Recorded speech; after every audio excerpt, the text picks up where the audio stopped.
মহোদয়, মোৰ অতি শ্ৰদ্ধাৰ ন্যাস সমিতিৰ উপসভাপতি, সভাপতি, সম্পাদক, সমন্বিতে উপস্থিত সমূহ সদস্যসকল,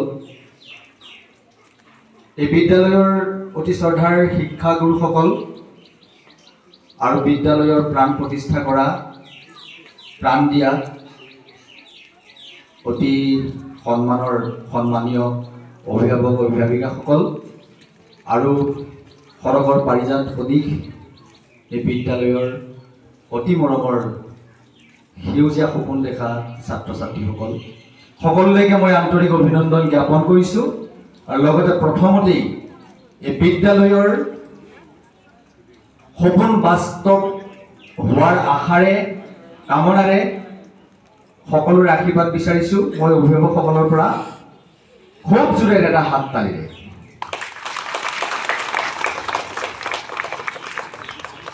ভাল লাগিছে, আপোনালোকে সহযোগ কৰিছে।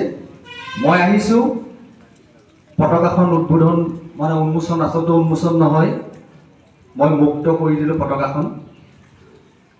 আজি উত্তোলন হোৱা নাই, আজি উত্তোলন হ'ব নালাগে। এই পতাকাখন আচলতে আমাৰ মুক্ত হ'ব লাগে। খুলি দিছোঁ মই পতাকাখন। এতিয়া কথা হ'ল কি, মই দুটামান কথা ক'ম। মই বিদ্যালয়লৈ যিহেতু যাব লাগিব, যে ক্ৰীড়া, যে খেল ধেমালি আমাৰ কিয় প্ৰয়োজন আছে, এই সংক্ৰান্তত মই অকণমান কথা ক'ম। ৰাষ্ট্ৰীয় কাৰিকুলামৰ আধাৰত প্ৰত্যেকখন বিদ্যালয়ৰ প্ৰত্যেকগৰাকী শিক্ষক শিক্ষয়িত্ৰী আৰু ছাত্ৰ ছাত্ৰীয়ে আমাৰ জীৱন গঢ়াৰ ক্ষেত্ৰত, ছাত্ৰ ছাত্ৰীৰ জীৱন গঢ়াৰ ক্ষেত্ৰত আমি যথেষ্ট অৱদান আগবঢ়াইছোঁ বা কৰণীয়খিনি কৰি আছোঁ। যিখিনি পাঠ্যপুথি সেইখিনি হ'ল বিদ্যায়তনিক, কিন্তু এই পাঠ্যপুথিৰ জড় এটা বিষয়ক যেতিয়া আমি প্ৰাণ প্ৰতিষ্ঠা কৰিব লাগে, তেতিয়াহ'লে কলাৰ প্ৰয়োজন হয়। আৰু এতিয়া হ'ল কলা সমন্বিত। আমাৰ ছাত্ৰ ছাত্ৰীসকলৰ সৰ্বাংগীন বিকাশ, বৌদ্ধিক, শাৰীৰিক আৰু মানসিক বিকাশ, এই বিকাশখিনি যদি নহয়, তেতিয়াহ'লে কোনো ছাত্ৰ ছাত্ৰীয়ে কিন্তু তেওঁলোকৰ যিখিনি উদ্ভাৱন, সৃষ্টিশীলতা, সেইখিনি কিন্তু নিয়াৰিকৈ তেওঁলোকে কৰিব নোৱাৰে। আৰু সেয়েহে মই ছাত্ৰ ছাত্ৰীসকলক মই দুটামান কথা সুধিম, তোমালোকে ক'বা। যদি আমি দৌৰিব নোৱাৰোঁ, দৌৰিতে খুব ফোপাওঁ, তেতিয়াহ'লে তোমালোকে জীৱনত কেতিয়াবা প্ৰতিযোগিতাত, খেল ধেমালি প্ৰতিযোগিতাত তোমালোকে আগবাঢ়িব পাৰিবানে? পাৰিবানে নোৱাৰা? ডাঙৰকে ক'বা, পাৰিবানে? ডাঙৰকে কোৱা, পাৰিবানে? নোৱাৰা। যদি চিন্তা শক্তিটো তোমালোকৰ নাথাকে, সাহিত্য আদি সৃষ্টিত তোমালোকে সৃষ্টি কৰিব পাৰিবানে কেতিয়াবা? নোৱাৰা।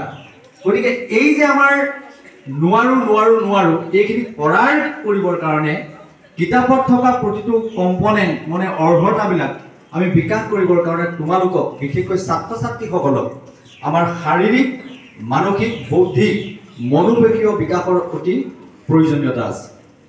আৰু সেইকাৰণে খেল হ'ল বা ক্ৰীড়া হ'ল বা খেল ধেমালি হ'ল তোমালোকৰ মাজত থকা বা মানুহৰ মাজত থকা শাৰীৰিক, মানসিক, বৌদ্ধিক বিকাশ, দক্ষতাৰ প্ৰকাশৰ এক মাধ্যম। খেল ধেমালিটো হ'ল দক্ষতা প্ৰকাশৰ এক মাধ্যম। তোমালোকৰ দক্ষতা থাকিব লাগিব, দৌৰৰ দক্ষতা থাকিব লাগিব, জোৰ থাকিব লাগিব, শক্তি, আৰু এইখিনি আনি দিব তোমালোকক এই খেল ধেমালিবিলাকে। যিমানে সুস্থ সবল শৰীৰটো হ'ব, মন যিমানে দৃঢ়তা হ'ব, যিমানে সুস্থ হ'ব, তোমালোকৰ কিতাপৰ প্ৰতি পঢ়াত মনোনিৱেশ হ'ব। গম পালানে? আৰু তোমালোকৰ ভৱিষ্যতে আৰু এই খেলৰ মাধ্যমেৰে তোমালোকে পঢ়া শুনাত মনোনিৱেশটো গঢ়ি উঠিবই, লগতে তোমালোকৰ কিন্তু এজন সফল, ভাল, প্ৰতিষ্ঠিত নাগৰিক বা কৰ্ম সংস্থাপনৰ ক্ষেত্ৰতো তোমালোকক ক্ৰিয়াকলাপে যথেষ্ট সহায় কৰিব। সেইকাৰণে সকলোৱে খেলৰ প্ৰতি আগ্ৰহ হ'ব লাগিব। তোমালোকে আগ্ৰহ, খেল ধেমালিয়ে বন্ধুত্বৰ যিডাল শিকলি মজবুত কৰি ৰাখে, মনটো খুব দৃঢ়তা কৰি ৰাখে। আমাৰ যিটো চিন্তা ভাৱনা কৰাৰ যিটো মগজ, যিটো হেড, সেই তাক কি কৰে, অলপ সুস্থ কৰি ৰাখে।